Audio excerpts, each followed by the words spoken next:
Sud Radio, Berkov dans tous ses états. Nous sommes en guerre. Il y a une chose qui est interdite en Europe, de censurer une opinion. Ça, c'est interdit. On a beaucoup parlé de génie à propos d'Elon Musk. Qu'est-ce que ça... Non, on se tait et on écoute son couplet. On a oublié de dire que c'était quand même un gros connard. Hein, Non, s'il vous plaît. c'est du bien de le dire aussi, mince. On a le droit de dire ce qu'on veut, Si ça se trouve, il s'est coincé une couille dans le slibard, là. mais encore faut-il qu'on puisse exprimer un avis inverse. Comme les oiseaux, c'est comme si les oiseaux, à la fin, ils volent et d'un coup, tu as un grillage. Vous avez compris quelque chose, vous? Non, mais je n'ai pas coupé. Nous sommes en guerre. Ah, c'est pas magnifique. Mais ce que j'adore dans le service public, c'est quand ils parlent de couilles et de cul, hein. Un samedi soir, heure de grande écoute, payée par le contribuable français. Nous avons les plus grands humoristes du monde. Humoristes de caniveau. Nous allons parler de tout ça, nous en parler de X. Mais, X, ça vous inspire quoi, Maud Mais Coffler? justement, puisqu'on parle de X, André, sans mauvais jeu de mots, vous comptez quitter X aussi ou pas? Ah, écoute, je me pose la question. Sommes-nous X? Nous ne sommes pas X, je vous assure. Ça me déchire. Quand j'entends les gens, quand j'entends nos Jean Moulin avant, nos résistants de sous-préfecture disent, mais il faut quitter X. C'est évidemment le problème le plus important en France. C'est pas le chômage, c'est pas le pouvoir d'achat, c'est pas la crise, c'est pas l'inflation, c'est pas la dette publique. Non, c'est X. Que va devenir X? Et vous allez écouter, on va en parler tout au long de cette émission, de tout ce qui se passe en ce moment. Après, effectivement, l'intronisation aujourd'hui de Donald J. Trump, les frasques de Elon Musk que ne supportent plus un certain nombre de gens, eh bien on va prendre tout le temps d'en parler. On va parler aussi d'identité avec Driss Ghali, vous allez voir, c'est passionnant. Et puis 0826. Oui, voilà, n'hésitez pas à réagir vous aussi, à nous dire pourquoi pas si vous comptez quitter X au 0826 300 300. Voilà. Sud Radio. Sud Radio, parlons vrai. Parlons vrai. Sud Radio, Berkov dans tous ses états. Eh bien oui, dans tous mes états, mais je ne suis pas le seul, parce que hier, eh bien, il y avait, vous savez, qui était là-bas à Washington, avec l'intronisation, les village people, etc., il y avait ce pelé, ce galeux d'où nous vient tout le mal, Elon Musk, le pourfendeur de la liberté d'expression made in France. Elon Musk, on en parle tout de suite. Sud Radio, Berkov dans tous ses états. Le fait du jour.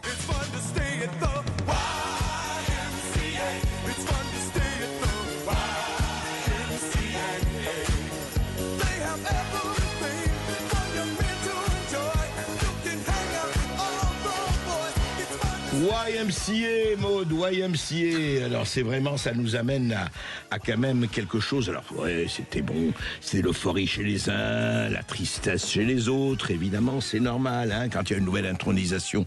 47e président de la République, et en fait, il est intronisé aujourd'hui, aujourd'hui à 18 midi heure de Washington, 18h heure de Paris. On va suivre ça évidemment sur Sud Radio, mais on va commencer à en parler, puis on en parlera demain dans l'émission, bien sûr encore. Mais pour le moment, on va parler d'autre chose. Écoutez, on va parler liberté d'expression, liberté d'opinion. Je vous rappelle que sur les frontons de nos édifices, liberté, égalité, fraternité. Ah bon? Ça en est où?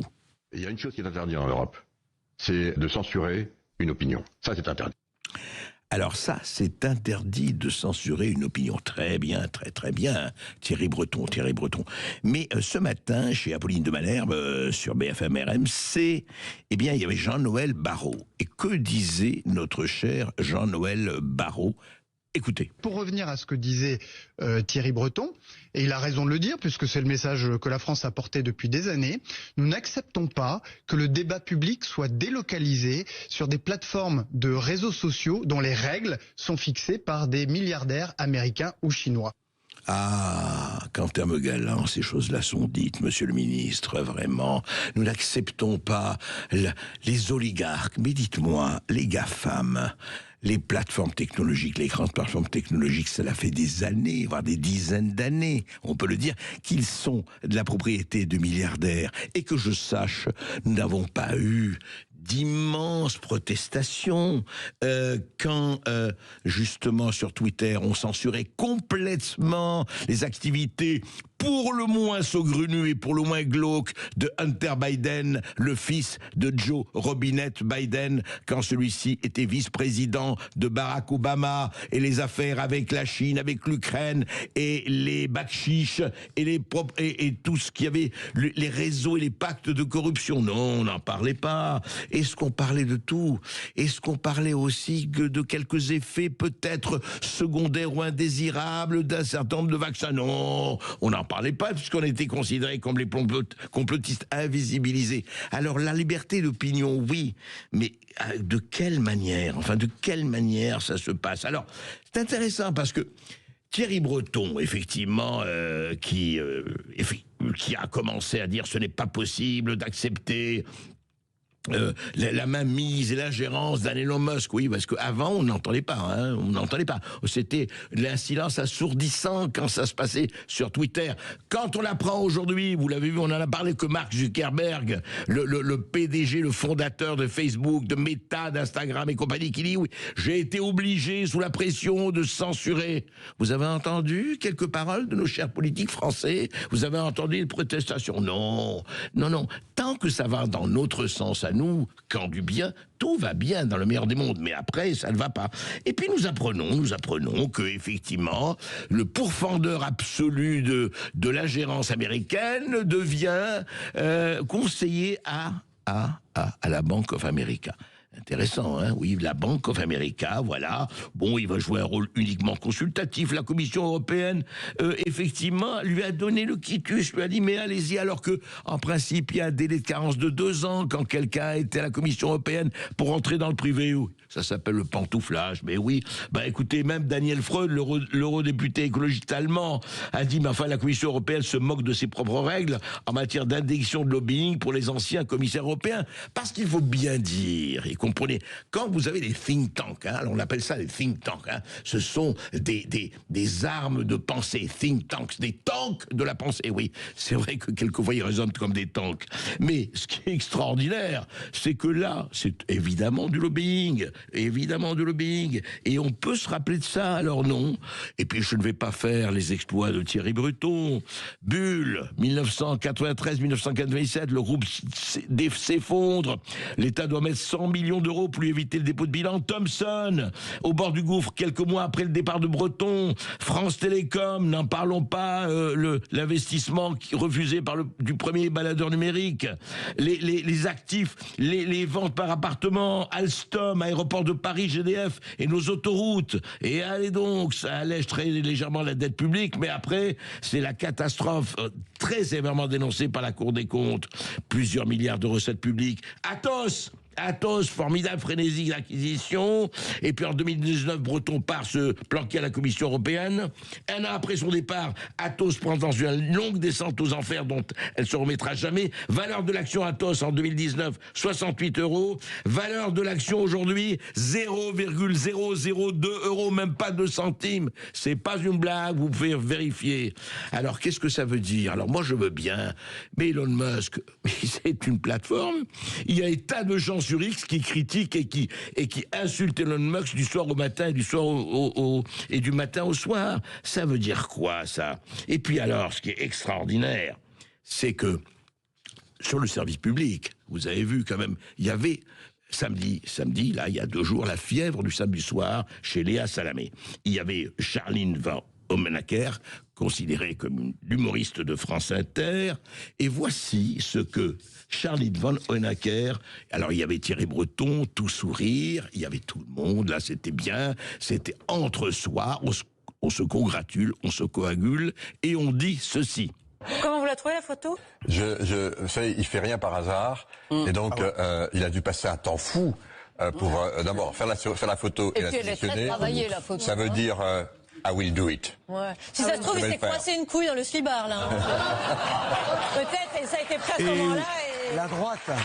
Voilà la droite. Alors, il s'agissait évidemment de la photo officielle de Donald Trump, effectivement, arborant une mine grave. Et voilà, écoutez, voilà, c'est très rigolo. C'est vrai que c'est du registre de Coluche, de Jean-Yann. Allez, Charlie Van Heuker, c'est peut-être la Sacha Guitry j'allais dire de sous-préfecture. Non, c'est insulter les sous-préfectures. Non, c'est voilà. Et aussi, il y avait autre chose. Alors, on parlait pas que de ça, on parlait évidemment d'Elon Musk. Alors, Elon Musk, évidemment, encore une fois, on n'avait pas à lui dire des compliments. Alors, que disait l'humoriste de France Inter, notamment, sur Elon Musk? Écoutez. Alors, c'est au-delà de la caricature, donc les caricaturistes comme moi ou les humoristes sont un petit peu démunis. Il va falloir suivre, hein, ça va être compliqué. En plus, tout est inversé. Là, j'ai l'impression, j'écoute Thierry Breton, je me dis mince, mais non, Thierry Breton, c'est Che Guevara. Qu'est-ce qu'on fait? Alors bon, voilà. Vous allez être bien emmerdés là dans les prochaines semaines. Non, on va trouver, vous inquiétez pas, on va trouver.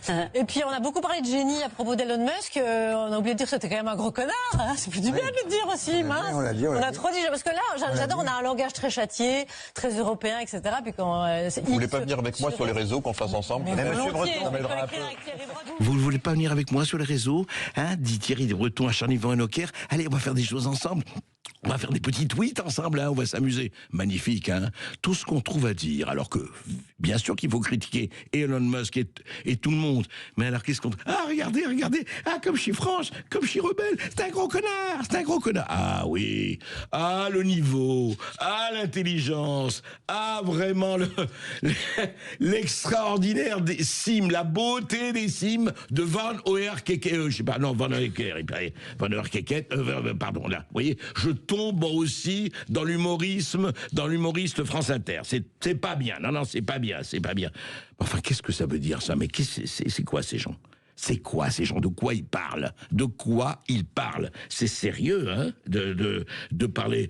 Alors non, alors voilà, Thierry Breton tout sourire. Et puis voilà, ils veulent tous maintenant quitter X. C'est intéressant, hein.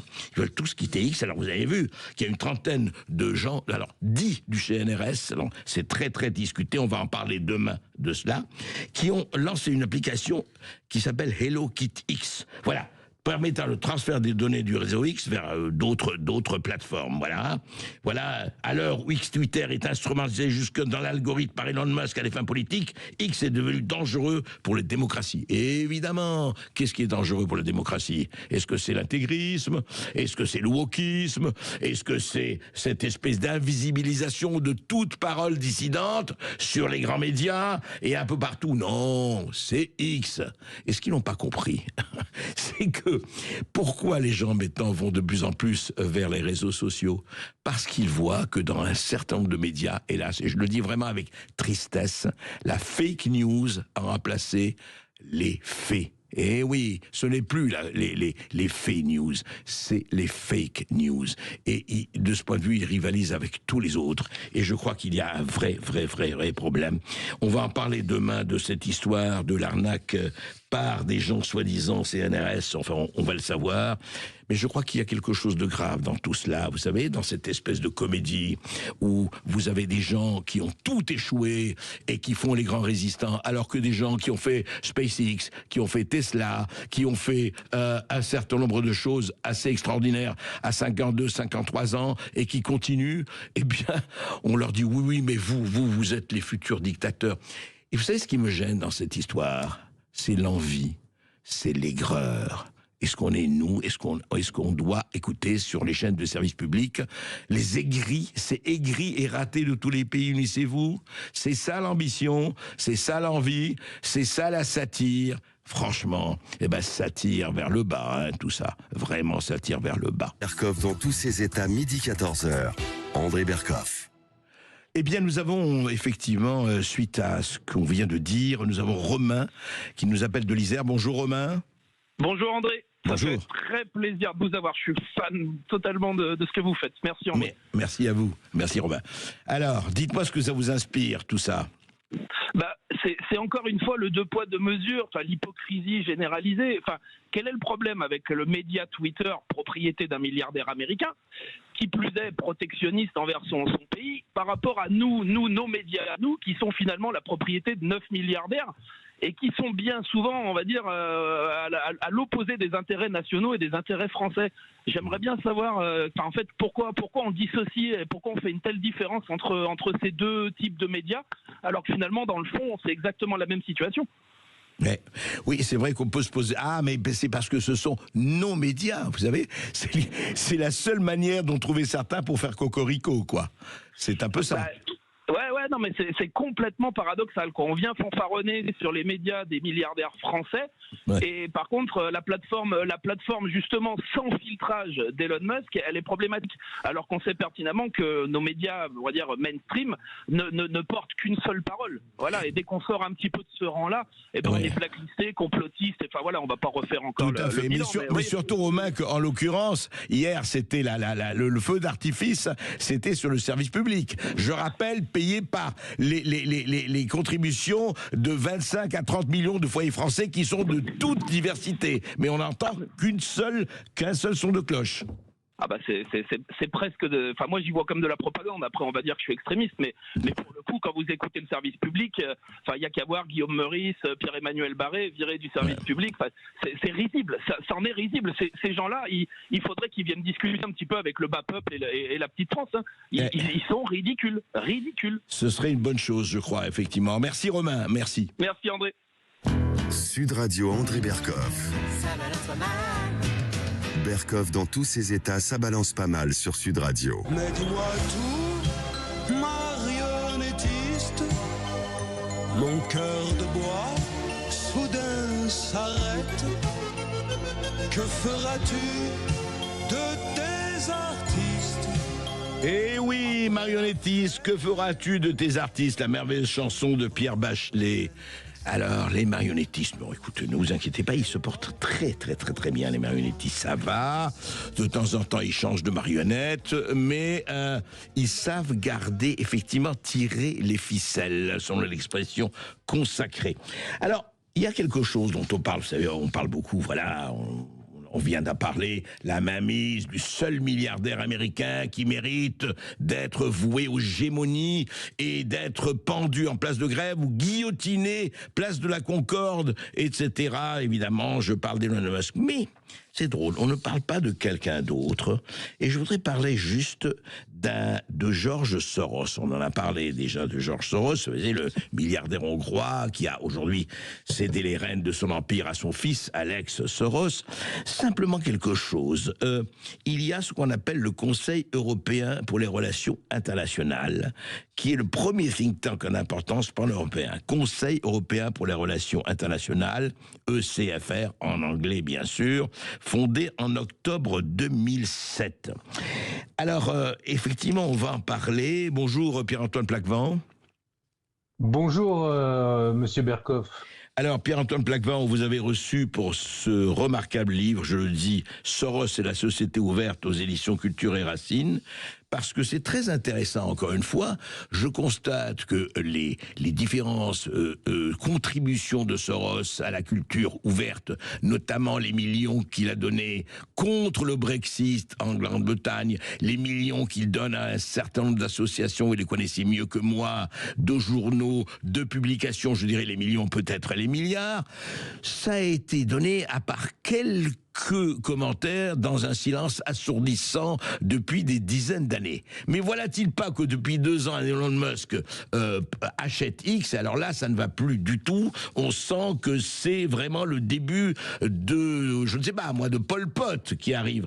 Alors, Pierre-Antoine Plaquevent, je voudrais qu'on s'arrête là parce que les noms qui sont dans cette société, dans ce think tank, qui est un think tank lobbying, le Conseil européen pour les relations internationales, de quoi s'agit-il exactement ? Alors c'est un think tank qui a été fondé sous l'impulsion de George Soros et qui regroupe de personnel politique, médiatique, comment dire, même des gens de l'OTAN qui cherchent à donner une forme commune à la politique européenne, à l'orienter. C'est un outil d'influence, un think tank en fait qui a été créé sur le modèle du Council on Foreign Relations américain, qui lui oriente les politiques américaines dans un sens globaliste. Et donc c'est intéressant de voir que effectivement, d'ailleurs c'est assez transcourant, hein, puisque au sein de cette ECFR, qui est vraiment d'orientation, je dirais, de gauche, et puis ce qui se voudrait vraiment l'extrême centre, comme on l'appelle maintenant. Oui. Eh bien, il y a aussi des figures même conservatrices, hein, qui interviennent. Parce que c'est vraiment l'idée. Moi, je dirais c'est un petit peu comme le dîner du siècle en France. C'est quelque chose comme ça, mais à l'échelle pan-européenne. Voilà. D'accord. Et alors, il y a différents outils comme ça, hein, qui existent. C'est pour ça que quand on avait parlé d'ailleurs dans votre émission, si Soros, la fondation Soros investissait moins en Europe, qu'est-ce qui allait se passer? Je vous avais dit justement, il y a tous ces outils qui ont été déjà mis en place, European Council on Foreign Relations, German Council on Foreign Relations, le personnel de ces think tanks d'influence globaliste passe d'un think tank à l'autre. Ils sont souvent issus de la fondation Soros elle-même. Voilà, donc c'est si on mêle ça avec le reste, voilà, on a des outils d'influence conséquents à l'échelle européenne. Alors, Pierre-Antoine Plaquevent, est-ce qu'on peut dire que ces think tanks, d'ailleurs de quelque bord qu'ils soient, sont quand même, on peut dire qu'ils sont des lobbies, parce que quand on a parlé à Nathalie Loiseau, comme ça, Nathalie Loiseau, députée européenne, qui fait partie de ce Conseil européen, et d'ailleurs qui s'en enorgueillit et s'en vante, elle dit mais non, ça n'a rien à voir avec des lobbies. Est-ce que vraiment ça n'a rien à voir avec un lobby? Non, bien sûr que c'est du lobbying, parce que en fait c'est de l'influence dans une certaine direction. Par exemple, il y a un exemple simple, c'est quand il y a eu la grande crise des réfugiés en 2015 suite à la guerre en Syrie. Eh bien, vous avez Merkel qui a parlé et qui a parlé à la télé allemande et qui a proposé un plan pour intégrer le million de migrants qui allaient arriver.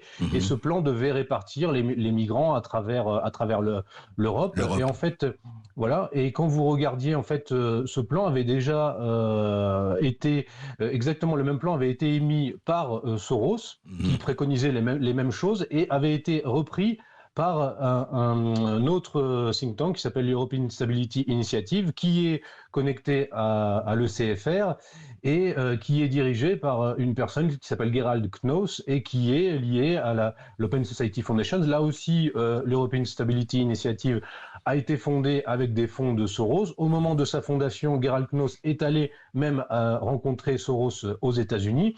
Donc en fait, si vous voulez, là maintenant, moi je l'analyse comme ça, on parle de l'influence de Musk comme si c'était quelque chose de nouveau.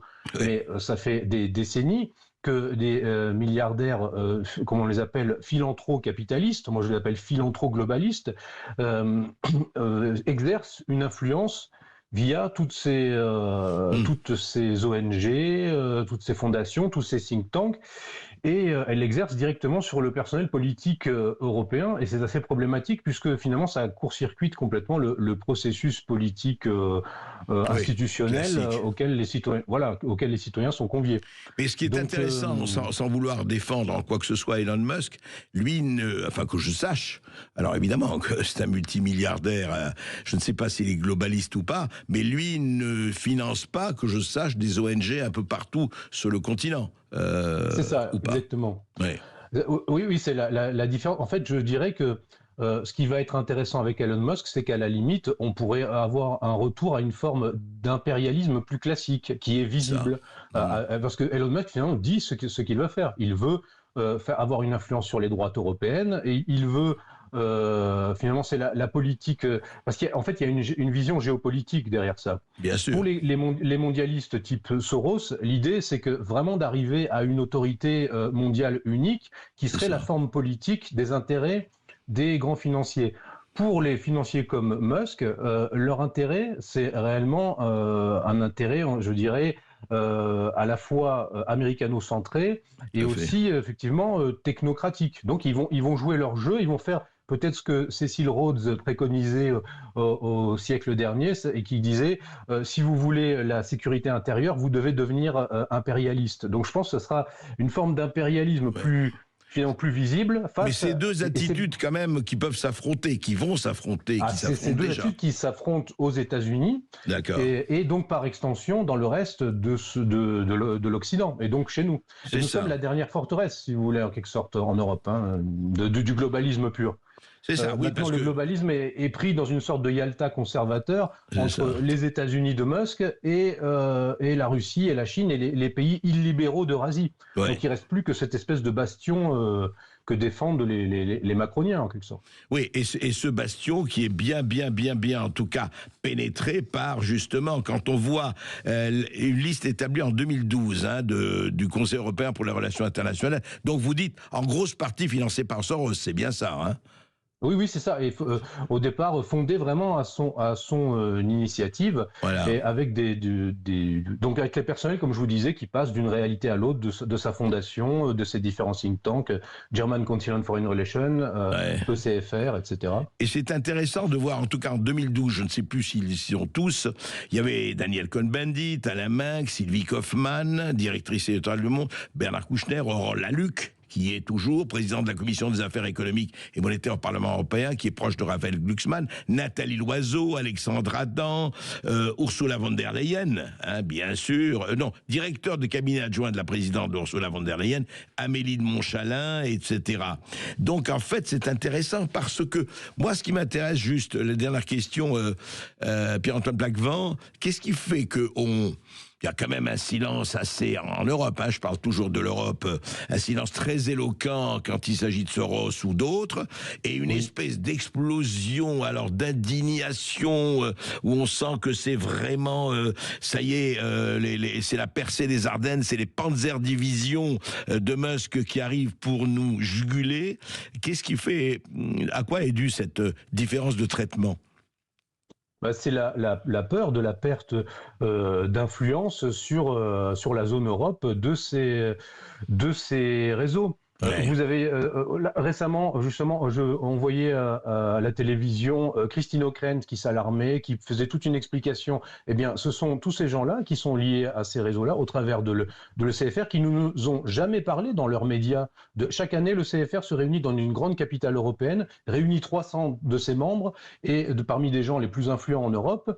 Et quel reportage avons-nous vu sur cette réalité-là depuis ? On n'en parle jamais. Vous avez d'autres réalités de ce type-là. Ce serait passionnant de faire des émissions politiques sur ça, parce que ça nous concerne. Et donc il y a la peur maintenant d'être face à des réseaux qui en fait ont compris depuis déjà Steve Bannon avait compris cela durant la première campagne de Trump et avait utilisé à cette époque Facebook, et puis maintenant ça s'est intensifié. Donc en fait les conservateurs américains ont réussi à mettre en place des outils de soft power qui au départ n'étaient utilisés que par ce qu'on appelle aux États-Unis les libéraux, enfin la gauche globaliste. Donc maintenant ils sont un peu pris à leur propre piège, parce que mais la différence c'est que c'est ouvert. Par exemple, quand ces gens disent c'est nouveau ce que fait Musk, non, c'est faux. On sort d'une phase en fait, même à niveau même géopolitique, les puissances extérieures à l'Occident préfèrent avoir en face d'eux des adversaires qui jouent carte sur table que cette espèce d'impérialisme à visage humanitaire qui en fait a fait des ravages depuis la fin du bloc soviétique. Tous ces gens-là finalement se retrouvent face à un adversaire inédit. Oui, c'est ce qui fait leur peur. Les faux philanthropes et les vrais impérialistes. Merci Pierre-Antoine Plaquevent. Merci à vous. Sud Radio Berkov dans tous ses états, les perles du jour.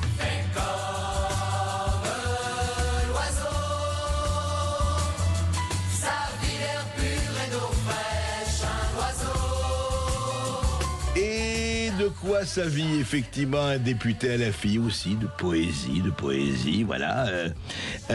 Une interview récente du député de la France Insoumise. Il a donné une longue entretien diffusé sur Twitch aux médias alternatifs Où va le monde, et il dit qu'il est opposé aux frontières, ce qui est non seulement son droit le plus strict, mais ça peut être tout à fait légitime. Mais c'est intéressant la métaphore qu'a utilisée Sébastien Delogu. Écoutez. Bon, moi, je suis entre guillemets un peu contre les frontières. Pourquoi? Parce que j'aimerais que les gens ils puissent aller où ils veulent, dans n'importe quel pays dans le monde. C'est comme les oiseaux. C'est comme si les oiseaux, à la fin, ils volent et d'un coup, tu as un grillage. Ah, frérot, tu n'as pas le droit de sortir de là. Tu peux pas aller dans l'arbre en face. Excuse-nous, c'est pas la France. C'est un peu bizarre. Eh oui, c'est un peu bizarre. Effectivement, comme ça, on dirait, mais il a raison, Sébastien Delogu. Enfin, les oiseaux, on va pas leur dire arrêtez là, c'est pas possible, parce que tu peux plus passer, tu peux pas faire de grillage. Le problème, simplement, cher Sébastien Delogu, c'est quand ils sont 500 millions et plus d'oiseaux. Vous savez, quelqu'un a fait récemment une étude sur le droit d'asile, sur les lois et les conditions de droit d'asile. Eh bien, savez-vous combien serait accessible et absolument acceptable en tant que droit d'asile selon les lois françaises? Eh bien, vous avez 500 millions de personnes dans le monde. Très bien. Alors donc, on fait comment, en fait? Et puis, vous parlez d'oiseaux. Oui, mais il y a oiseaux et oiseaux, vous le savez. Et il y a les buses. Alors, est-ce qu'on va accueillir des buses? Est-ce qu'on va accueillir des rapaces? Est-ce qu'on va accueillir des cacapos? C'est le cacapo, l'oiseau le plus bête du monde. Le problème, c'est encore une fois un problème d'équilibre. Vous parlez comme si ça n'existe pas, comme si le réel n'existe pas, il y a un narratif. Et bien sûr que tout le monde, il est beau, tout le monde, il est gentil, tout le monde, il est généreux. C'est beau, c'est grand, c'est généreux, la France. Mais à quelles conditions et comment? Donc, employer la métaphore de l'oiseau pour dire « Mais les gars, vous voulez venir en Europe avec tout ce qui se passe, mais aucun problème. Table ouverte », sans penser quand même que tout le reste pour les pays en voie de développement, pour les pays émergents. Et deuxièmement et surtout, enfin, écoutez, soyons sérieux. Qu'est-ce que ça veut dire? Ça veut dire que quand il y a 500 millions de gens qui amènent, c'est la misère pour tout le monde, y compris pour eux. Et à l'heure où effectivement on parle de nation, on parle de frontières, et oui, les frontières ça existe, et beaucoup de gens de gauche le savent, Sébastien Delogu, il faut quand même peut-être être insoumis, mais pas être insoumis contre la raison, contre la rationalité, contre les équilibres. Sinon, ce sont les déséquilibres qui gagnent et les lendemains qui déchantent sec. Sud Radio Berkov dans tous ses états.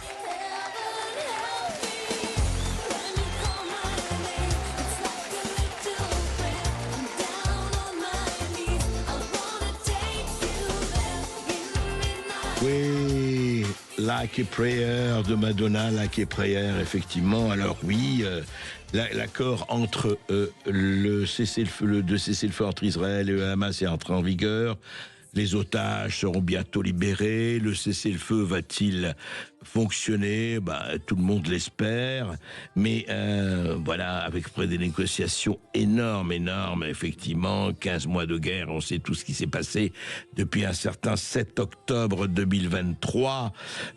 Donc, avec l'aide de Trump d'un côté, de Biden paraît-il de l'autre, le Qatar, l'Égypte et les États-Unis, ils ont arraché cet accord. Alors je rappelle ce que c'est. Dans une première phase étalée sur 6 semaines, les hostilités doivent cesser. 33 otages israéliens doivent être libérés en échange de 737 prisonniers palestiniens.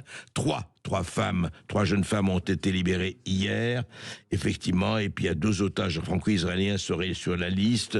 On n'a pas évidemment des détails, comment ça va se passer, le tout sur vraiment un contexte d'horreur, de drame, et qui est quand même terrifiant que cette chose dure encore.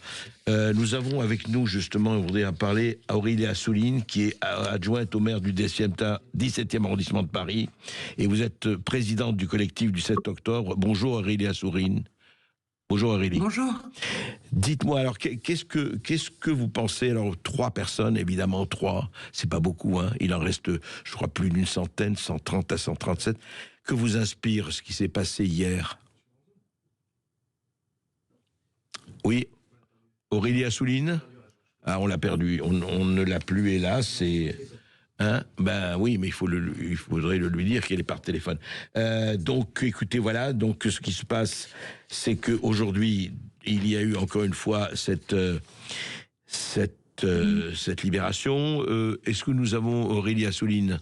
Allô? Oui, allô? Ah oui, ça y est. Oui. Vous avez perdu, on vous écoute. Oui, on vous entend bien, Aurélie Assouline, allez-y. Oui, allô? Allô? Oui, bonjour. Vous m'entendez là? Alors, je vous entends en double, mais je pense que je sais pourquoi. Allô? Est-ce que vous avez mis le haut-parleur? C'est parfait. Non, c'est bon. Je vous entends. On arrive à régler les problèmes techniques. Voilà. Quelquefois, il y a des problèmes techniques, mais devant l'importance de l'événement, c'est pas grave, ça. Je vous demandais, Aurélie Assouline, que vous inspire cette libération de ces 3 jeunes femmes? Effectivement, il y a eu toute l'émotion hier de cela. Et puis, dans le contexte global, est-ce qu'on est au début de quelque chose et ça va en prendre encore beaucoup de temps? Qu'est-ce que vous en pensez? Allô? Ah bah écoutez, non, je crois que ça ne va pas. On vous a encore perdu. Bon bah écoutez, on va passer à un autre sujet.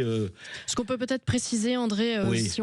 Peut-être qu'on la retrouvera, Aurélie Assouline, mais c'est que 90 prisonniers palestiniens de la prison militaire d'Ofer en Cisjordanie ont été libérés après la libération des 3 premières otages israéliennes, et qu'on parle aussi de 3 otages franco-israéliens qui doivent être libérés durant ces phases, oui, ces différentes phases de libération. On se demande effectivement si ça va traîner. C'est pas officiel encore, et puis il y a des pourparlers très durs, je dirais, c'est terrible à dire, mais des marchandages très durs, tout ça est assez terrifiant, effectivement. Et puis la dernière fois qu'il y a eu une pseudo-trêve, en fait, finalement, elle a pris fin au bout de quelques heures seulement. Tout a repris. Et on sait les pressions qu'ont exercées à la fois sur Netanyahou d'un côté, sur le Hamas de l'autre, enfin c'est quelque chose, vous savez, on a envie de se dire, mais quand est-ce que ce cauchemar va finir? Et malheureusement...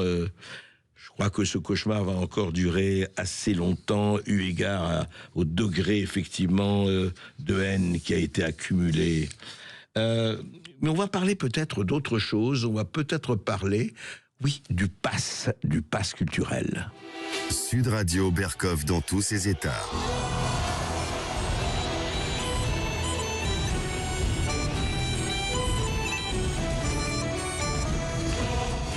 Oui, c'est évidemment pour tous ceux qui sont allés, qui ont entendu, c'est le Puy du Fou, c'est le grand spectacle du Puy du Fou qui attire des millions de personnes et qui sont vraiment, c'est un des spectacles, écoutez, les plus extraordinaires qui a été fait en France depuis longtemps. C'est un spectacle vivant avec des milliers de bénévoles, avec qui n'est pas passé déjà pour aller voir cela? Quelles que soient vos opinions politico, éthico, culturelles et autres, le Puy du Fou, c'est quand même devenu une institution, et quelle institution. Mais alors justement, il y a, vous savez, quelque chose qui s'appelle le pass culture. Le pass culture pour permettre aux jeunes, effectivement, d'être réduits et d'y aller. Mais... il y en a un qui est exclu du pass culture. Écoutez ce que disait la députée Anne Sicard, qui a dénoncé un certain refus. Écoutez Anne Sicard. La société du pass culture que vous représentez, une SAS de 180 salariés, financée à 90% sur fonds publics, incarne jusqu'au tragique la dérive bureaucratique et budgétaire d'un État qui mène grand train au mépris du contribuable français. Avec un siège social hors de prix situé dans un des quartiers les plus huppés de Paris, une masse salariale qui avoisine les 11,3 millions d'euros pour l'année 2023 et des frais de communication qui ont explosé pour 524 000 euros. Le résultat, c'est un dérapage des dépenses qui avoisine les 300 millions d'euros et qui fragilise les budgets alloués à la restauration du patrimoine ou au spectacle vivant. À propos du spectacle vivant, et je conclurai par là, c'est le grand échec du pass culture avec un taux ridiculement faible de moins de 2% des dépenses. Mais surtout, c'est l'illustration d'un véritable scandale, celui d'une mise au ban d'un complexe d'art vivant exemplaire comme le Puy du Fou. Oui, tenez-vous bien, chers collègues, le Puy du Fou, pourtant sacré meilleur spectacle au monde, a été écarté du pass culture alors qu'il avait déposé une demande au titre du spectacle vivant. Pourquoi une telle éviction, Monsieur Cavalier? Oui, pourquoi? Pourquoi? Je ne sais pas ce que Monsieur Cavalier a répondu. Enfin, c'est hallucinant quand même. Qu'est-ce qui fait, encore une fois, nous l'avons vu avec Musk, nous l'avons vu avec ce qui se passe dans ces polémiques sur X et autres. Qu'est-ce que c'est que ces 2 poids, 2 mesures? Mais est-ce qu'on va en finir un jour avec ces... Ah oui, ça c'est le bon spectacle, on peut y aller avec, je rappelle, évidemment l'argent de contribuable, tout ça c'est le pass culture, c'est nous tous qui payons ça. Mais en fonction de quoi on choisit? Mais c'est hallucinant. Voilà, le Puy du Fou, c'était 2,8 millions de visiteurs en 2024. 2,8 millions, près de 3 millions de visiteurs en 2024. Au nom de quoi on refuse, on accepte? Il y a la fête de l'humanité, ça fait partie du pass culture, et c'est très bien. Et pourquoi le Puy du Fou fait pas partie? Pourquoi? Parce que c'est pas correct. C'est quoi le problème? Il faut vraiment en finir avec cette espèce de subvention et de France à géométrie variable, parce que c'est ça le problème. La France des 2 poids 2 mesures à géométrie tristement et lamentablement variable. Sud Radio Berkov dans tous ses états. Dans quelques secondes, le face-à-face d'André Berkov avec Driss Ghali autour de son dernier livre sur l'identité, le choc des civilisations. N'hésitez pas à retrouver le podcast de l'émission sur toutes nos plateformes, sur le site internet de Sud Radio, sur YouTube, sur Spotify, et à réagir au 0826 300 300. Sud Radio Berkov dans tous ses états. Le face-à-face. Merci Maud Koffler, et effectivement nous allons parler de quoi? Eh bien nous allons parler d'identité. D'identité, mais quelle identité? Driss Ghali, bonjour. Bonjour. Alors Driss Ghali, vous nous parlez en direct de Sao Paulo, vous êtes au Brésil, nous sommes en France, vous êtes marocain, français, brésilien, musulman, citoyen du monde et citoyen de Racine. Et puis là, alors j'étais étonné au départ parce que je me dis, tiens, Driss Ghali nous envoie, et on le reçoit toujours avec plaisir, Français, ouvrez les yeux, vous avez fait plusieurs livres effectivement où vous démolissez un certain nombre de, je dirais, vous savez, c'est un hippie américain qui dit c'est avec les vaches sacrées qu'on fait les meilleurs steaks au poivre. Et vous avez la culture effectivement, et la culture bien prononcée, je ne dirais pas démolir les vaches sacrées, mais enfin dire un peu leur fête. Et puis là, alors c'est très intéressant, vous avez fait un livre extrêmement personnel, d'abord sur vous-même, et vous ne vous épargnez pas, ce qui n'est pas évident.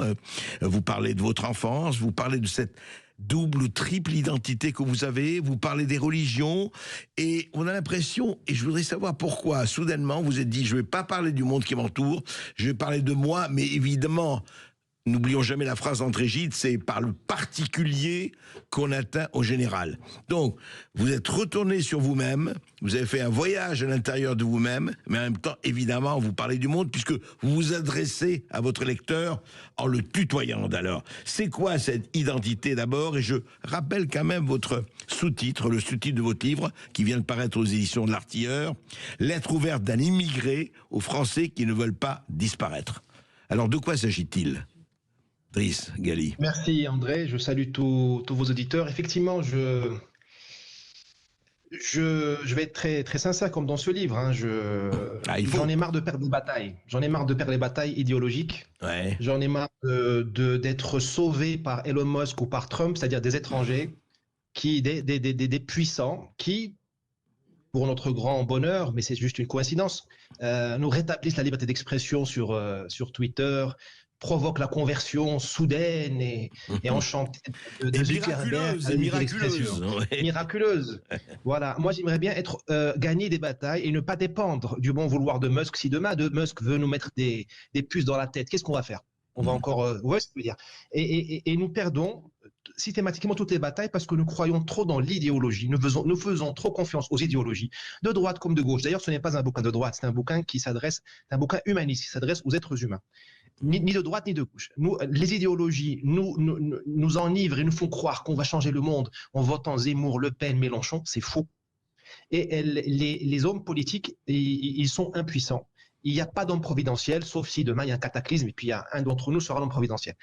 Moi, je veux prendre le taureau par les cornes. Pour le changement qu'il y ait lieu, il faut que nous changions nous-mêmes et que nous réussissions nos propres vies. Parce que il ne sert à rien de défendre des causes si notre propre cause personnelle est perdue. Je connais beaucoup de souverains qui ne sont pas souverains. Ils veulent la souveraineté de la France, mais ils sont sous l'influence de leur inconscient, de pulsions qu'ils ne connaissent même pas. On ne va pas sauver la planète si on ne se sauve pas soi-même. Et donc, je fais un retour sur moi-même dans une tradition bien française, de rousseauiste. Bien sûr, Rousseau est à sa place, moi je suis à la mienne. Une espèce de confession, de mise à nu pour essayer de me connecter au lecteur français, qui peut être d'ailleurs autre, y a pas, mais je pense à mes amis français et je leur parle comme je parlerais à mon frère. Je me suis dit, j'ai devant moi mon frère ou ma sœur et je lui donne des conseils pour la vie. Mais quand vous parlez à votre fils, vous lui parlez pour être utile. Vous ne faites pas une citation pour la Sorbonne. Vous lui dites les choses telles qu'elles sont pour qu'il réussisse. Donc voilà. Donc c'est une espèce de c'est un livre. Moi, je pense qu'il est assez unique parce que nous avons une tradition française. Nous parlons d'identité. Nous sommes un peuple d'idées. Un peuple on nous apprend à l'école à faire des thèses pour entrer à Sciences Po ou à Normal Sup. Moi je dis, il faut qu'on arrête ça. Il faut qu'on parle aux gens. Il faut qu'on se connecte à eux parce que il y a aujourd'hui une guerre qui est menée contre nous tous. Il y a une prise de pouvoir qui est faite, ni au nom de la droite ni au nom de la gauche. Notre vie s'effondre, notre pays, notre société, notre art de vivre, notre douceur s'effondre, non pas à cause de Mélenchon ou de Sandrine Rousseau ou de Macron, même s'ils sont ils ont leur... Il y a quand même des responsables. Ça se fait pas comme ça. C'est pas des... Non, bien sûr. Oui, allez-y. Allez-y. Oui, je voulais vous dire, parce que moi j'ai lu votre livre, et votre livre, ce que j'ai beaucoup aimé, c'est vrai, c'est la sincérité et le fait que, encore une fois, je l'ai dit, vous ne vous épargnez pas. C'est un livre très intéressant de ce point de vue. Vous parlez effectivement de votre enfance, du Maroc, vous parlez de la France, vous parlez des études que vous avez faites. Vous dites que voilà, vous venez d'une famille bourgeoise, que vous n'êtes pas du tout, vous n'étiez pas sous les ponts, et vous le dites, et vous parlez des privilèges que vous avez eus, mais aussi effectivement des difficultés. Vous parlez de difficultés intimes, vous parlez de vos échecs, comme tout le monde, vous avez eu des râteaux, comme on dit, vous avez pris des râteaux, mais en même temps, voilà, vous en êtes sortis, et vous racontez, d'ailleurs, vous parlez de l'intime, vous parlez de la sexualité, vous parlez du privé, vous parlez de l'amour, vous abordez justement des domaines que vous n'aviez pas, en tout cas en tant qu'écrivain, en tant qu'essayiste, abordés jusqu'à présent.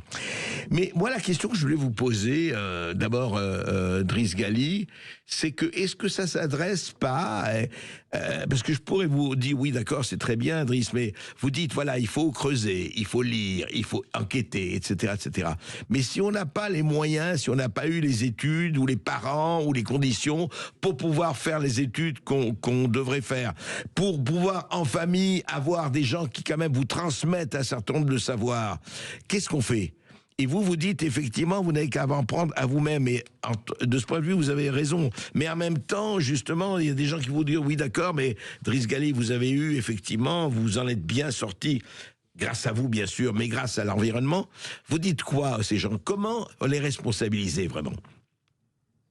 Moi, je pense qu'il faut revenir à notre identité française. D'ailleurs, je parle de l'identité brésilienne, marocaine et autres. Mais revenons à l'identité française. Nous avons une figure de l'honnête homme. Nous avons un idéal. Un idéal, il est inatteignable. Mais c'est une boussole. Nous avons dans la culture française un idéal très français, qui est celui de l'honnête homme, c'est-à-dire la volonté d'être autonome, d'être indépendant, de s'informer par soi-même. Aujourd'hui, nous avons Internet, qui, malgré tous ses défauts, est un instrument extraordinaire de démocratisation du savoir. Vous n'avez pas besoin de faire de grandes écoles, ni les classes prépa, ni de naître dans une famille structurée pour accéder à Internet. Aujourd'hui, vous avez des paysans du Moyen Atlas ou de l'Amazonie, à peine... On n'a même plus besoin aujourd'hui de savoir lire et écrire, parce qu'avec les audios, les livres audio, on peut aujourd'hui entendre des choses. C'est une révolution qui a lieu. Et je dis aux gens, arrêtons de subir l'époque et d'attendre un sauveur. De droite, de gauche, mondialiste, pas mondialiste. Prenons-nous en main. Qu'est-ce que je peux faire à mon niveau pour reprendre la puissance ? Parce que la puissance, être puissant, c'est notre responsabilité. Nous avons trop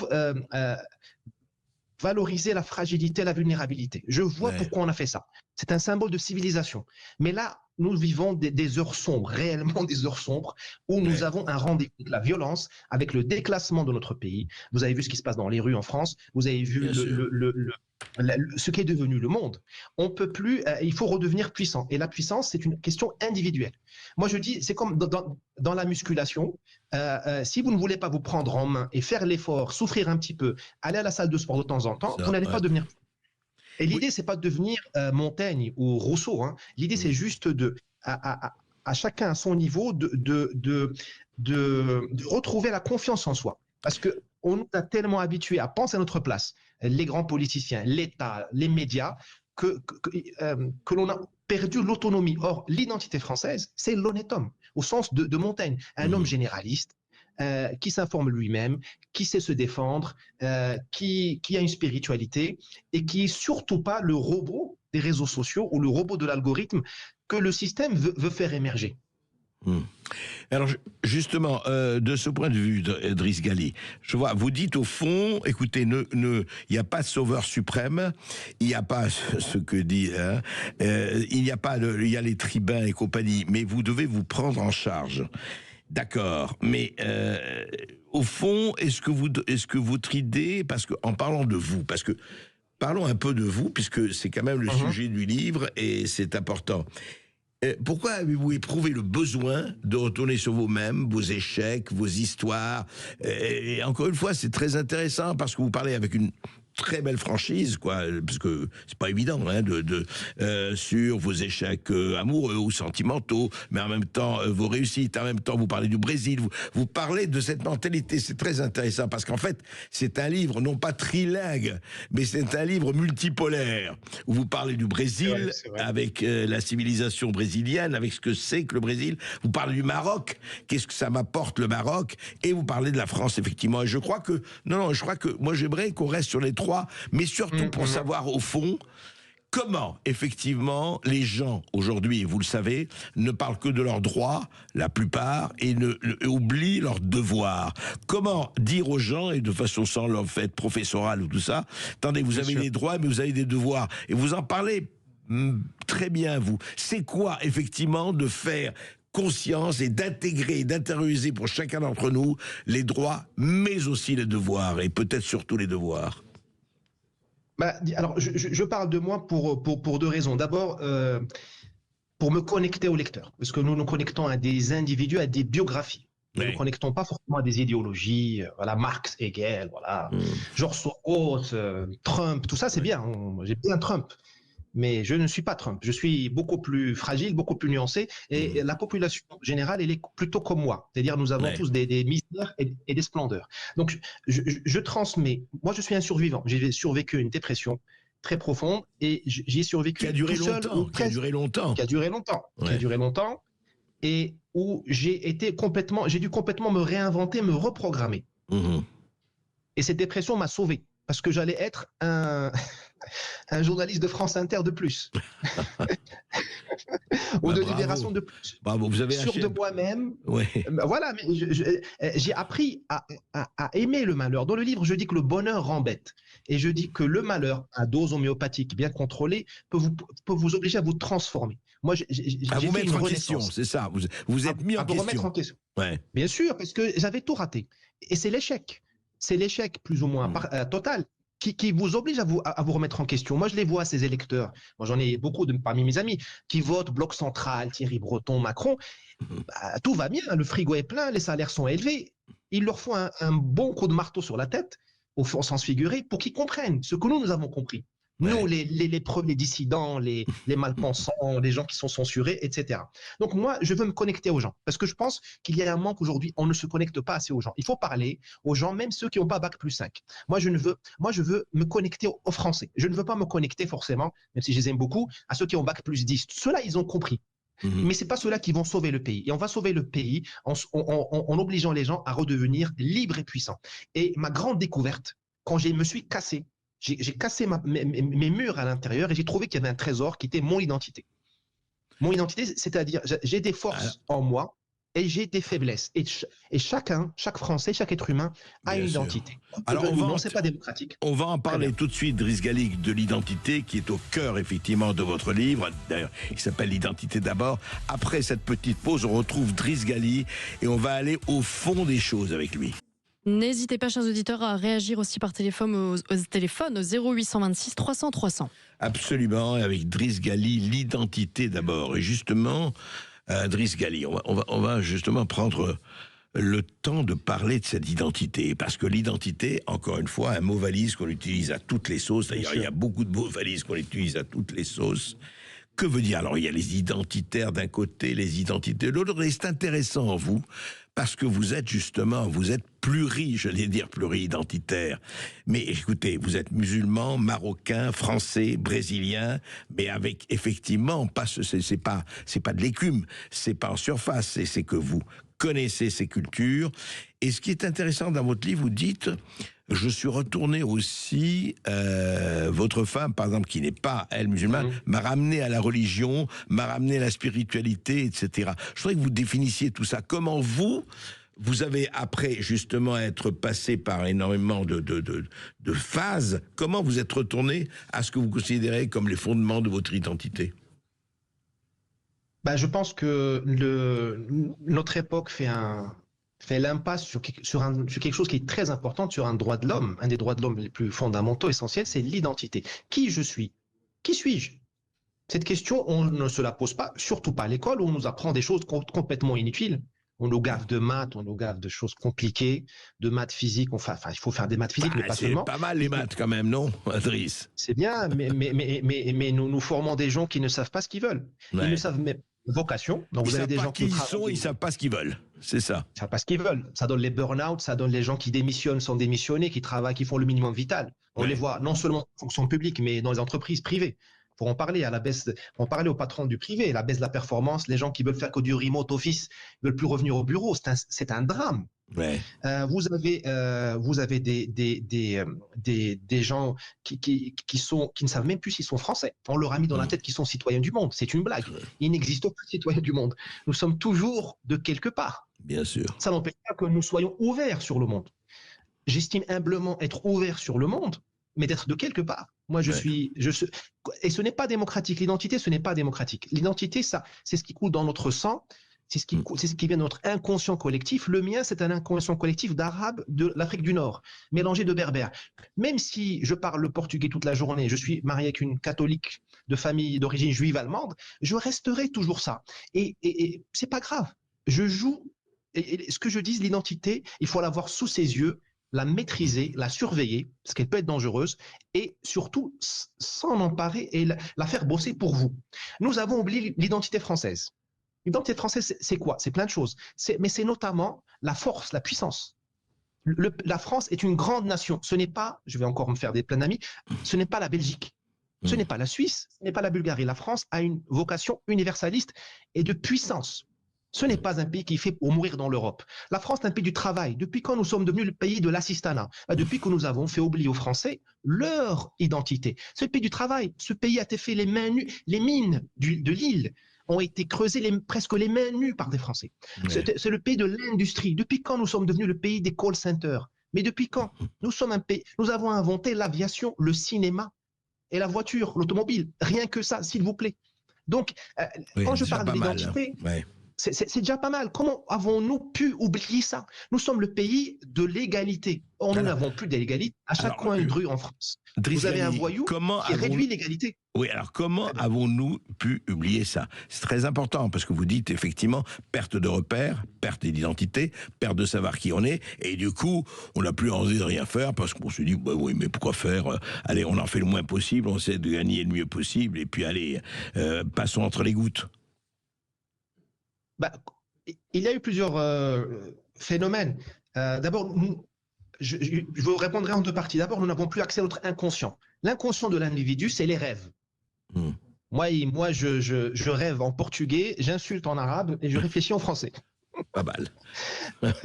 Mais je rêve toujours bonne répartition. Je rêve toujours des... D'ailleurs, ma femme ne comprend pas quand je l'insulte. Quand je me dis en arabe, ça ne comprend rien. Mais elle commence... Je vous raconterai d'ailleurs dans un autre livre. Et je parle de ça pas pour m'exposer, mais c'est pour me connecter aux gens. Parce que les grandes idées, c'est bien même... J'ai dû traduire à ma femme des insultes que ma mère lui faisait en arabe marocain, et j'ai dû traduire à ma mère des insultes que ma femme lui faisait en portugais. Donc voilà, c'est ça la vraie vie. Donc l'inconscient, je sais que je commence à savoir qui je suis quand j'écoute mon inconscient. Mes réflexes devant la peur. Un Français réagit devant la peur différemment d'un Marocain ou d'un Nigérian ou d'un Russe. Pour le pays, nous avons oublié notre inconscient collectif. Depuis que le Français aujourd'hui passe devant Notre-Dame comme un Chinois passe devant Notre-Dame. Il ne sait plus décoder. On ne nous apprend plus à décoder notre architecture. On ne sait plus, on nous apprend plus à décoder notre musique. Notre musique, ce n'est pas le rap. J'adore le rap, mais ce n'est pas le rap. C'est une musique de tambour pour faire la guerre. C'est une musique de bataillon. Nous n'arrivons plus à décoder notre littérature. pour ça que nous sommes oubliés. Et puis nous avons mis dans la tête des gens ce venin qui est celui de l'Européen, du citoyen du monde. Il n'y a pas d'Européen, il n'y a pas de citoyen du monde, il n'y a que des Français. Et encore, on pourrait même zoomer sur les Corses, les Bretons, il n'y a que des Catalans, il n'y a que des Basques, il n'y a que des Espagnols. Et tant mieux, c'est ça la diversité. Et c'est comme disait Aimé Césaire. C'est en me regardant mon nombril, en étant dans mon particularisme, que je suis universel. Mais... Moi, je ne veux pas rencontrer des citoyens du monde au Brésil, au Maroc, au Nigeria. Je veux voir des Nigérians. Vous voulez dire, vous ne voulez pas voir des clones qui se ressemblent tous, vous ne voulez pas voir 7 milliards de clones sur Terre, quoi. Bien sûr que non. Quand je vais en Arabie Saoudite, je veux voir des musulmans qui font la prière. Quand je vais en Russie, je veux voir des Russes, je ne veux pas voir des Chinois. Ça, c'est très important parce que ce n'est pas juste pour le droit au dépaysement, c'est parce que nous avons une responsabilité en nous-mêmes. Nous avons un message, une sorte de software que nous portons. Nous, malheureusement, à l'école et ailleurs, on nous apprend à l'ignorer. Ce qui fait que nous passons à côté de nos vies, à part certains génies ou certaines personnes qui découvrent leur vocation et ont une vie heureuse. Moi, je dis, ce livre est un manuel de combat contre le malheur. Je dis que il est possible de rechercher le bonheur individuel et se rendre utile à son pays quand on se réconcilie avec soi-même, quand on s'assume. Et nous sommes dans une époque identitaire. Qu'est-ce que c'est que le mouvement LGBT? C'est un coming out. Les gens assument leur identité.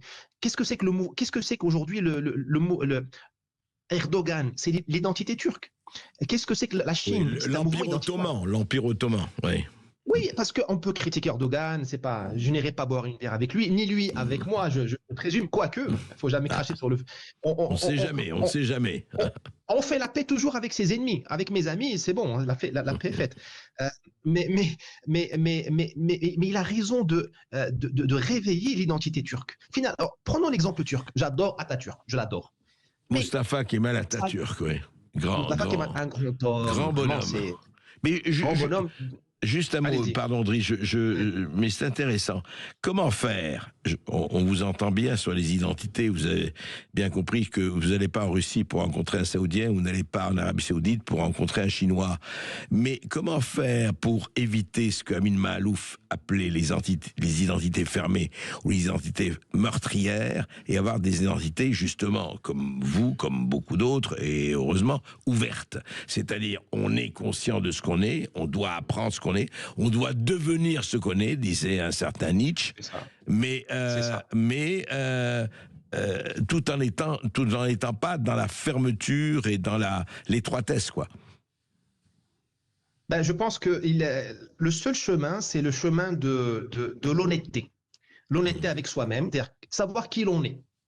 Ouais. Qui l'on est, ça veut dire savoir ses qualités, ses défauts. Une fois qu'on sait qui l'on est, déjà, on a moins l'ego. On a moins l'arrogance. On sait qu'on a des défauts. Moi, j'ai des défauts, j'ai des choses inavouables. Nous sommes tous comme ça. Une fois qu'on a compris ça, on ne voit plus dans l'autre le saint. Parce qu'aujourd'hui, en France, on voit dans l'étranger un autre Français qui parle arabe ou qui parle berbère ou peul ou... Non. Les Français sont des Français, les Marocains sont des Marocains. Chacun a ses zones d'ombre qui ne sont pas les vôtres. Un Marocain a des zones d'ombre qui ne sont pas celles d'un Français. Parce qu'il y a un processus de civilisation qui est différent. Une fois que je sais ça, déjà, je me méfie. Le sentiment de base chez l'être humain, c'est la méfiance. Je me méfie de l'étranger. Je me méfie de l'identité qui n'est pas la mienne. Je me méfie. La méfiance sauve la vie. Pourquoi on dit salam alaykoum en arabe? Que la paix soit sur vous et en tend la main. On montre que je n'ai pas le poignard. Oui, absolument. Et d'ailleurs, la main tendue montre que vous n'avez pas d'arme dans la main. Driss Ghali, on prend encore une petite pause juste pour respirer, se prendre peut-être un petit verre de bourra ou d'arak ou de ce qu'on veut. Et puis on se retrouve tout de suite après ceci. À tout de suite.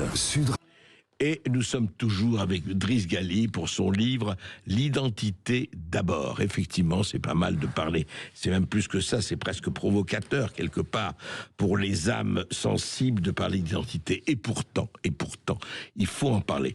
Mais alors, Driss Ghali, c'est vrai que vous mettez aussi en danger, c'est bien, et vous mettez, en tout cas, vous baissez la garde au bon sens du terme, c'est-à-dire que vous n'hésitez pas, et vous dites, je vais me faire des ennemis. Bon, des ennemis, n'exagérons pas, vous êtes sincères, mais enfin, des gens qui ne vont pas apprécier. Et par exemple, je lirai un paragraphe de votre livre. Alors là, je me dis, voilà, Driss Ghali Eh bien, vous savez ce qu'il défend, Driss Ghali? La frustration sexuelle. Écoutez ce qu'il dit. Le meilleur ami des arts est la frustration sexuelle. Elle ne doit pas être massive, brutale et bestiale, comme c'est le cas dans les pays arabes. Elle doit être légère et réversible, mais présente quand même. Elle doit être palpable, mais pas extrême, au point de transpercer les entrailles des hommes. Rien de mieux pour atteindre le sublime que la sublimation du désir sexuel. Tu vois les chefs-d'œuvre européens du temps où le vieux continent était encore digne d'admiration, ils sont tous antérieurs à la libération sexuelle. Depuis 1968, nous n'avons bâti que des horreurs comme Beaubourg, les hypermarchés Carrefour et des milliers de ronds-points surmontés de cochons en pierre. Eh ben dis donc, vous n'y allez pas de main morte, là, les 68 ans, ils vont être contents. Dites-moi. De toute façon, ils doivent nous demander pardon, vu les dégâts qu'ils ont causés pour leurs propres enfants et petits-enfants. Vous voyez là, ce qui est devenu l'Occident. On en est à se faire tirer les oreilles par Erdogan, hein, et à se faire rançonner par Erdogan, à qui nous versons des milliards d'euros. Nous en sommes même à nous faire rançonner maintenant par les autorités syriennes, c'est-à-dire Al-Qaïda. Hein, Madame Ursula von der Leyen va faire un chèque bientôt à un gars qui est recherché par Interpol. Pour éviter, s'il vous plaît, monsieur Joulani, ne nous envoyez pas vos migrants clandestins, ne nous refaites pas un Bataclan. Hein. Les gars de 68, je les attends au tournant. Non, je vous remercie d'avoir pris ce passage parce que moi, je traite de thèmes sérieux, mais sans me prendre au sérieux. Parce que j'aime la France, j'aime l'être humain. Alors, et en plus, je ne brigue aucun mandat politique, donc j'ai toute ma liberté de penser et donc de me faire critiquer. Sur la frustration sexuelle, moi je le vis ici, nous sommes dans un pays, au Brésil, qui est le carnaval permanent. Le sexe fait partie de l'identité de ce pays. C'est pas seulement ça, mais on est en plein dedans. Et je vois que, j'ai lu Freud aussi, Freud le disait aussi, je vois que l'être humain est un être, il a besoin d'être provoqué par le bien. Le bien est très difficile. Il faut qu'on soit provoqué par le bien, il faut que nous ayons une énergie qui nous pousse vers le bien. Alors, provoqué par le bien, ça veut dire quoi, concrètement? Pousser à faire le bien, parce que le bien ne se fait, le bien n'a pas le dernier mot. Sinon, nous n'aurions pas besoin de police, nous n'aurions pas besoin de tribunaux. Ouais, bien sûr. Bien n'a, celui qui a le dernier mot, c'est le mal, parce que nous sommes fragiles. Comme ça, c'est depuis la Bible, Abel et Caïn, Adam, tout ça. C'est le bien moral et le bien esthétique, parce qu'il y a un lien entre ce qui est beau et ce qui est bien, ce qui est pur, ce qui est sain. Et notre tendance, c'est de ramper au niveau de la terre, au niveau de nos pulsions, au niveau de la facilité. Et quand on canalise un peu l'être humain, on le frustre un peu, pas comme dans les pays arabes ou les pays musulmans. Hein. Je ne veux pas revenir à l'inquisition, hein, aux ceintures de chasteté. Ça, c'est de la torture généralisée. Mais quand l'être humain, on le gêne un peu, on oriente une partie de son énergie vitale vers l'art. La France était un pays ultra puissant. Nous faisions trembler le monde quand nous étions coincés. Je m'excuse. Paris était la capitale du monde véritablement, la véritable ville lumière. Véritablement, pas aujourd'hui. Dans les années 1910-1920. Nous étions coincés. L'Occident, Léonard da Vinci, il a fait ce qu'il a fait entre autres, parce qu'il était empêché de vivre aujourd'hui. Aujourd'hui, il ne serait pas en train de créer. Vous reprenez le mot de Camus, vous reprenez un mot de Camus, un homme, ça s'empêche. Un homme, ça s'empêche, et la douleur fait partie de notre condition humaine, et il faut être complètement... Il faut se tromper, c'est grec, croire que nous allons avoir une vie que de plaisir. Malheureusement, nous sommes ici aussi dans une tragédie. Alors, il ne faut pas, je dis que le malheur, il faut le prendre à dose homéopathique. Il ne faut pas exagérer comme les Arabes et musulmans. Vous voyez le pauvre peuple afghan, mais je pourrais dire la même chose du Maghreb ou de l'Arabie Saoudite. Où les hommes, il n'y a pas que les femmes les hommes sont torturés par une espèce de frustration terrible, sexuelle. On est en train de détruire notre jeunesse. Et c'est pour ça que nous avons le terrorisme et l'islamisme. Pour qu'un type, très sincèrement, qui a 20 ans aujourd'hui, renonce à l'odeur des femmes, au toucher des cheveux d'une femme, pour aller s'immerger dans le désert irakien avec des mecs qui ne parlent même pas l'arabe, sont des Tchétchènes, des Ouzbeks, et aller se faire exploser pour un abruti de chiites iraniens. J'adore les chiites, hein, je parle du régime des ayatollahs. Ou un abruti d'Al-Qaïda, de Daesh. Il faut que ce type soit désespéré. Le monde arabe et musulman, j'inclus dedans le Pakistan, je ne suis pas que sur les Arabes, fabrique, il détruit ses forces vives. Mais je dis que l'Occident avec notre sexualisation à outrance, nous avons découragé l'être humain de donner ce qui est le meilleur. Parce que nous sommes faits pour lutter. Tout ce qui arrive facilement n'a plus de valeur. C'est pour ça peut-être que nos jeunes crachent sur l'Occident. Parce que finalement, quand à 15 ans, vous avez fait le tour de la question, vous vous dites, qu'est-ce qui va me rester à vivre? Au diable l'Occident, vive les BRICS, vive l'Afrique, au diable. Alors que l'Occident, on ne valorise que ce qui est difficile. Bien sûr. Vous voulez dire donc réinculquer le sens de l'effort, réinculquer cette espèce de sentiment qu'on ne se pose qu'en s'opposant, quelque part, hein, le taquet, le mur. Oui, les limites, mais pas des limites barbelées où on se déchire les... Je dis, il faut retrouver la nature humaine. Nous sommes aujourd'hui, nous sommes capables de programmer l'intelligence artificielle. Très bien. Nous sommes capables de parler plusieurs langues. Mais nous ne parlons pas le langage de l'être humain, la nature humaine. L'être humain a des lois. Et parmi ces lois, ce qu'est mon ami François Bert, qui a écrit un livre sur le discernement, il m'a appris, il faut une butoir. Il faut un butoir. Il faut des limites pour l'être humain. Parce que sinon, nous nous dispersons. Soit dans le fanatisme, soit dans les plaisirs, et nous ne faisons rien de bien. Nous sommes ici, nous avons une mission. Nous avons une mission à accomplir. Une mère peut élever ses enfants, c'est une mission. Un patron d'entreprise, un auteur, un journaliste comme vous, c'est informer.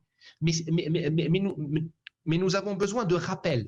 C'est comme des vaccins. Sinon, notre nature, elle est fragile. Et ce n'est pas grave. Dieu nous a voulu comme ça. Oui, je comprends. C'est une espèce. Vous demandez des piqûres de rappel, effectivement, et des piqûres de rappel très forts. Mais alors, justement, vous parlez beaucoup. On va en parler peut-être après cette dernière petite pause. Beaucoup de choses à dire, Driss Ghali. C'est vrai qu'on pourrait passer des heures. En tout cas, vraiment, je conseille votre livre. Je le recommande parce que vous posez des questions. Et justement. Question à tout, c'est aussi important, plus important que réponse à tout. Après cette petite pause, on va parler du parti unique, peut-être. André Berkoff. Et nous sommes toujours avec Driss Ghali, l'identité d'abord, mais nous avons plusieurs personnes, Driss, qui nous appellent, notamment Jean-Marc de Narbonne. Bonjour Jean-Marc. Bonjour André, bonjour Monsieur Ghali. Bonjour. Merci pour il faut qu'on se rencontre, Monsieur Ghali, des gens comme vous, il faut qu'on se rencontre. Mais bien sûr que la vie est souffrance et la vie est tragique, alors autant qu'elle soit une belle tragédie. Ah, tout à fait. Parce que la souffrance, ça fait partie de la vie. Et aujourd'hui, on veut enlever ça, on veut faire autre chose. Mais non, la souffrance, vous avez souffert de dépression. Moi, j'ai souffert aussi de grave dépression. On m'a même fait 15 narcoses. On m'a me donné pour mort. J'ai ressuscité encore mieux qu'avant.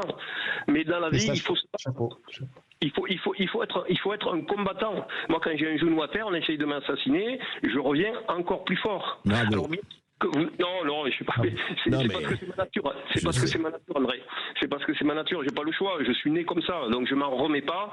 Et je ne m'en remettrai jamais. Je veux dire, c'est ça. Mais bien sûr que la propre révolution, elle commence par soi-même. Mais bien sûr, le voisin du voisin, c'est soi, André. Monsieur Ghali, c'est soi. Je veux dire, on dit toujours les autres, on attend toujours des autres. Mais dans un monde où tous les gens seraient bienveillants, même si les gens vous insultent, au bout d'un moment, même un abruti, il va devenir un peu bienveillant.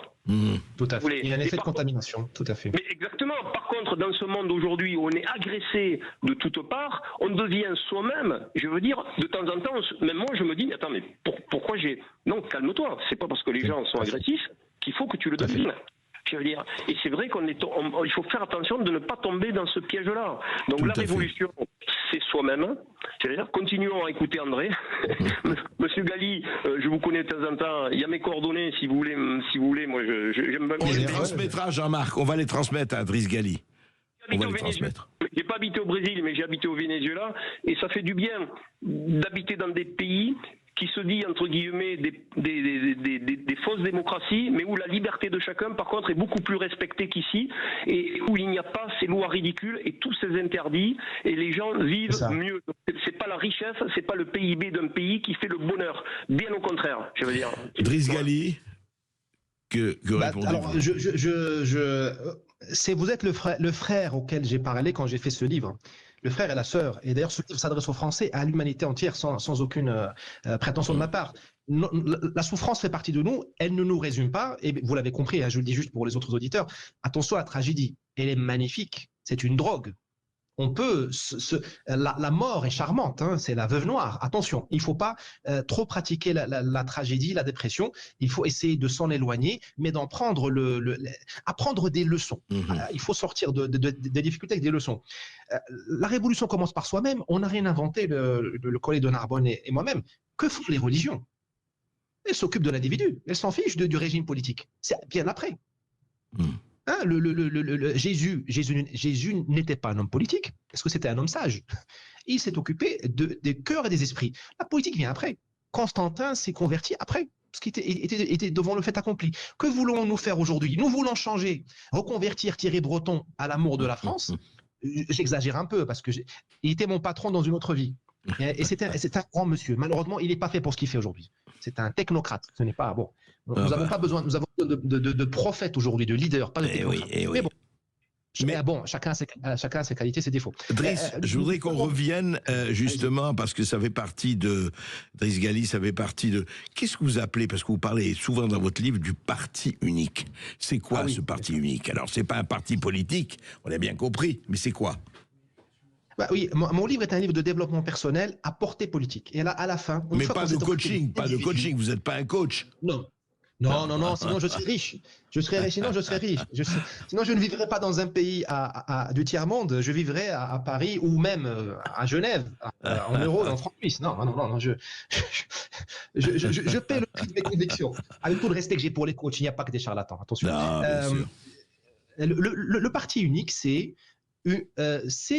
l'alliance entre les entreprises, surtout les grandes entreprises, et le pouvoir. C'est-à-dire ce discours unique, totalitaire, dans le sens où il est partout. Hein? Vous prenez le bus ou le métro, on vous dit diversité, inclusion. Vous voyez un noir magnifique avec une blonde magnifique qui font des gosses. Vous arrivez en entreprise, on vous dit attention, mois des fiertés LGBT. Vous allez déjeuner au réfectoire d'entreprise, on vous dit attention, ici halal, ici vegan. Vous sortez, vous lisez votre journal, on vous dit attention au féminisme, les hommes sont toxiques, attention à être un homme est un péché, c'est dangereux. Et en fait, vous vous retrouvez enserré dans une espèce de bulle qui est le parti unique. Alors, elle est de gauche, de droite, c'est pas important. Non, mais vous dites c'est la doxa, le métaverse qui vous enferme dans des bulles, dans des grilles, dans des chaînes quand même si elles ne sont pas des chaînes de prison, mais quand même. Bien sûr. Mais c'est une prison très agréable. Et nous rebouclons sur la liberté sexuelle, très sincèrement. Nous vivons une époque merveilleuse. Moi, je peux ouvrir, si ma femme m'entend, elle me tue. Mais je peux ouvrir ici le téléphone. Je mets Tinder, je trouve une nana. Pourquoi de quoi se plaint le peuple? Et moi, je viens et je dis qu'il y a une dictature du parti unique. Mais le parti unique, les entreprises, M. Breton, M. Macron rigole, dit même M. Rally ou quoi. Vous avez la liberté de trouver une femme. Vous savez ce que c'est que ça, le Tinder? Ou Tinder ou OnlyFans, hein, c'est une révolution anthropologique. Jamais l'homme, le mâle, n'a eu accès au sexe aussi facilement. Donc, c'est une prison dorée. C'est pour ça que nous n'arrivons pas à... Qui va faire la révolution contre le système politique et économique qui fait OnlyFans? Il faut vraiment être malade. Et nous avons besoin aujourd'hui de ces gens un peu timbrés pour dire ce que je dis. Attention. Mais vous avez vu, Driss Ghali, que ça commence un peu partout, pas seulement aux États-Unis, ailleurs, que le wokisme commence à rencontrer des résistances pas négligeables. C'est la résistance de l'identité. L'identité, c'est la vérité qu'on ne peut pas... On peut s'enivrer, on peut être bourré pendant quelque temps, mais à un moment donné, la vérité, elle revient. Les Américains, ils sont en train de redécouvrir ce qu'ils sont. Un peuple de puissance, un peuple impérialiste. J'adore les États-Unis. Oui, j'adore les États-Unis. Mais ils ont quand même fait le génocide des Indiens. C'est un peuple qui a ce sont des impérialistes. Ils ont fait la doctrine Monroe. L'énergie. L'énergie. Voilà, c'est un peuple d'énergie. Et l'énergie, c'est le contraire du wokisme qui est une idéologie de la mort. On ne peut pas se mentir à soi-même et prospérer dans la vie. On ne peut pas créer la zizanie entre les hommes et les femmes et faire la puissance. Les Américains l'ont compris. Ils ont voté Trump. Donc, ce que j'appelle vraiment dans ce livre, c'est de dire le parti unique, c'est-à-dire les entreprises. Hein, et là, je suis assez novateur parce que l'État profond, tout le monde a compris. Mais attention, vous voyez le ralliement de Zuckerberg. Oui, bien sûr. Non, mais l'État profond, on a bien compris, c'est les entreprises. Enfin, il faut le dire quelque part rapidement, c'est le capitalisme d'État et le capitalisme de connivence. C'est ça. Tout à fait. C'est le même milieu. C'est ça. Quoi. C'est le même milieu. C'est le même milieu et qui se sont arrogés le droit, comme si nous étions du bétail ou des esclaves, de nous rééduquer. Mais qui est M. Zuckerberg pour me rééduquer? Qui est-il? Qui est-il? Je suis souverain. Mais pour que moi je dise, Driss Rally, que je suis souverain, il faut que je sois un honnête homme. Et là, je reconvoque la grande tradition française. L'honnête homme, un type qui lit, qui prend des notes, qui a son carnet, qui lit Wikipédia, qui lit Musk, qui écoute Berkoff, qui écoute Léa Salamé et qui fait... Je vois que je suis très œcuménique. Oui, c'est bien. J'aime votre éclectisme, c'est bien, Driss. Et qui écoute même Al Jazeera. Il faut écouter tout. Bien sûr. Voilà, il ne faut pas passer notre vie à excommunier les gens.